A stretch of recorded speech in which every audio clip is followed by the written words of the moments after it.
He's the folk hero that Hollywood wants you to believe in, the leather-clad frontiersman, reared on a high peak, vanquisher of wildlife, defender of the Alamo. But what if the entire story of Davy Crockett is a fabrication? This time we're revealing the 7 most dangerous falsehoods that reshaped Davy Crockett into a mere caricature. Falsehoods so deep-rooted, even academic texts were fooled. The 8th myth, that famous Disney tune reared on a mountaintop in Tennessee, entirely invented. Crockett's actual place of birth was in a breakaway nation that ultimately collapsed, and his celebrated fights, orchestrated, his rugged frontier hat, a studio invention, and his last battle at the Alamo, a deception so profound it redefines the Texas Revolution. Yet the most dangerous fabrication, the one that concealed Crockett's most significant act of defiance, his crusade against Andrew Jackson's most terrible truths, hold on tight.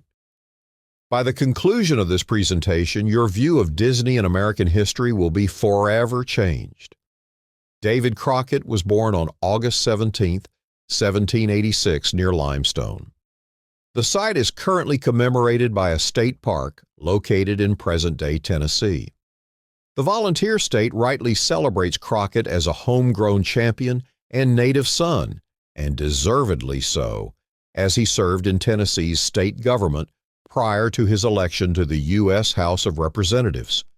Even the Disney series' main theme starts with the lyric, "Reared on a mountaintop in Tennessee."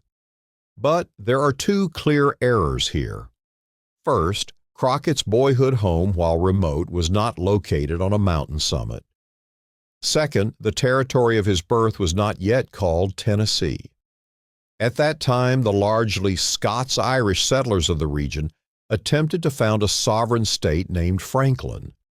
In 1784, Franklin narrowly missed achieving the votes required for official statehood. In defiance of North Carolina, its founders announced their sovereignty, creating a fleeting republic. To condense a complex history, North Carolina regained control of the area in 1789 before finally ceding it, plus additional western lands, to the national government. This act made possible the eventual formation of Tennessee. So, to be clear, no, Crockett was not reared on a mountaintop, and no, it wasn't in Tennessee. Having said that, born in a remote area of the defiant state of Franklin prior to its reabsorption and Tennessee's establishment doesn't have the same lyrical ring. So, we'll give the songwriters a pass. The debut installment of Disney's Davy Crockett show was titled Davy Crockett, Indian Fighter. It fictionalized occurrences related to the Creek War, a struggle from 1813 to 1814, pitting the Red Stick Creek group against the United States. Disney depicted Crockett as a key combatant who fought and defeated the Red Stick leader face to face, then convinced him to surrender. Likewise, the 1960 film The Alamo, which stars John Wayne as Crockett, includes him proclaiming that fighting Native people was his only martial training before coming to Texas. In reality, David Crockett was proud of his participation in the Creek War, and he later emphasized this martial service while running for office. Yet, Crockett was not genuinely an Indian fighter in this or other wars between settlers and indigenous peoples. He was skilled as a woodsman and pathfinder, which were the jobs that characterized his militia service, locating food and conducting surveillance. He himself admitted he felt unsuited for fighting, and records from his time as well as today depict him as too genial to excel in warfare. Although he highlighted his involvement, he never told direct falsehoods about his military part. Texas Monthly.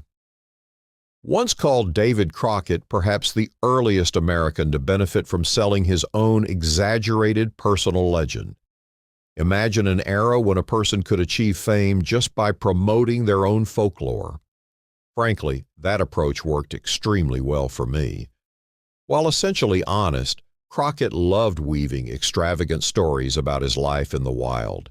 When he went into politics, he leveraged his charm. It could be said he created the model of the famous person turned politician. Having less money than his opponents, he relied on wit, narrative, and even overshadowed a foe by learning and performing the man's own stump speech before he gave it. By the period Crockett got to Congress, his notoriety had exploded. His image, that of an unpolished, leather-clad rustic, was both revered and ridiculed constantly. His cultural peak arrived with The Lion of the West, a well-liked production featuring him as Nimrod Wildfire, a highly amplified woodsman. Crockett saw its Washington showing circa 1831, embracing the parody publicly despite privately resenting how it eclipsed his actual persona. He desired to be viewed as cultured, carefully wearing fine suits, and watching his etiquette in capital society. Callers anticipating the backwoods hero were confused to encounter him in well-fitted attire. The Lion of the West was instrumental in solidifying Crockett's mythical stature.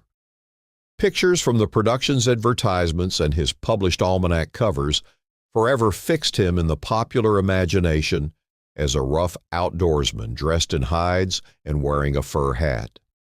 Initial drawings presented him in a wildcat fur hat, but the coonskin style ultimately became inextricable from his image.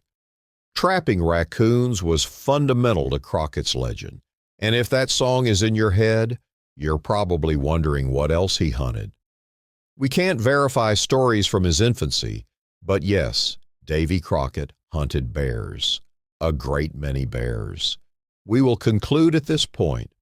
Opponents in politics wrote him off as a mere hunter of raccoons, even as he quipped about charming them from branches with just a grin. However, no proof exists that he ever sported a fur cap before the Nimrod Wildfire persona was created. For a painting of himself in pioneer garb, he selected a fashionable felt hat featuring a light-colored edge, not a cap made from raccoon. Anecdotes of Crockett leaving for Texas or at the Alamo often mention him in a coonskin hat.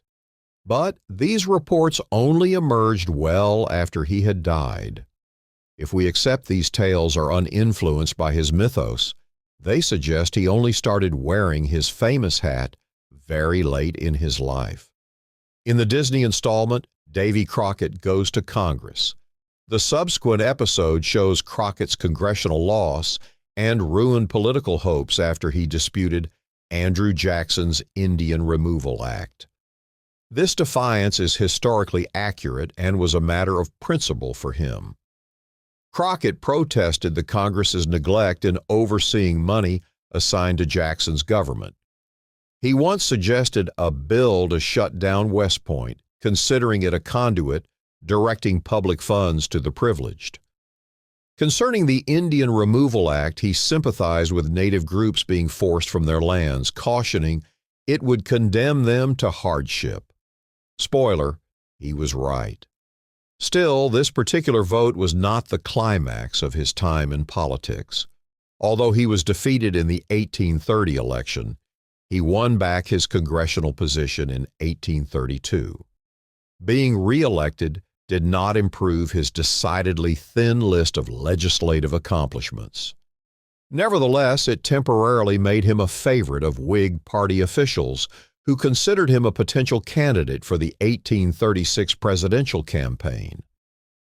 How serious Crockett was about a run for president is uncertain, but his staunchly self-reliant nature made him an awkward match for the Whigs, or any organized group. Abandoned by Whig supporters following another loss of his House seat and being hounded by Jackson's allies, Crockett's career in politics seemed finished. In his private life, he had become distant from his wife and her family. Texas, then a Mexican region open to American migrants, offered a fresh start. Friends such as Sam Houston had already moved there, and its expansive game fields and untamed wilderness called to him. By the time Crockett set out for Texas in 1836, tensions between Texian colonists and Mexico's federal authority were building and commonly known. But unlike Hollywood portrayals such as 1960's The Alamo, Crockett did not travel there intending to fight. When he arrived that January, numerous Texians thought the fighting was over or not an immediate threat. Crockett wrote letters assured he would obtain a position helping to write the future state's founding document. It was only after he immersed himself in the rebellious environment that he started speaking publicly of his willingness to fight. Narratives of the Alamo siege frequently mix truth, myth, and invention. Most histories accurately state that command was shared by William Barrett Travis and Jim Bowie until Bowie's sickness incapacitated him. However, many fictionalized versions present David Crockett as a near commander, included in tactical planning and trusted by both leaders. In truth, Crockett possessed no official title, only the status of a common soldier, and documentation from the era raises doubts about his leadership of the Tennessee Mounted Volunteers. He came into Texas accompanied by 3 other men. As documented in 3 Roads to the Alamo, after enlisting with the militia on the way to San Antonio, he informally directed a minor group. However, William B. Harrison was the officially recognized leader of their contingent. Although Crockett's notoriety arrived before he did, he was never the third-ranking officer. An alternative portrayal, such as in the 2004 Alamo movie, depicts him as uncertain and aimless inside the stronghold. Conversely, accounts from those present and correspondence from Travis, referenced by scholars in historical programs, portray Crockett as an energetic gu wu shichi de jisu, raising spirits and strengthening determination amongst the garrison. So there you have the 7 most perilous falsehoods that transformed Davy Crockett from a person into a fable. But here is the revelation. Crockett was aware of the reality. He permitted Hollywood to craft its narratives.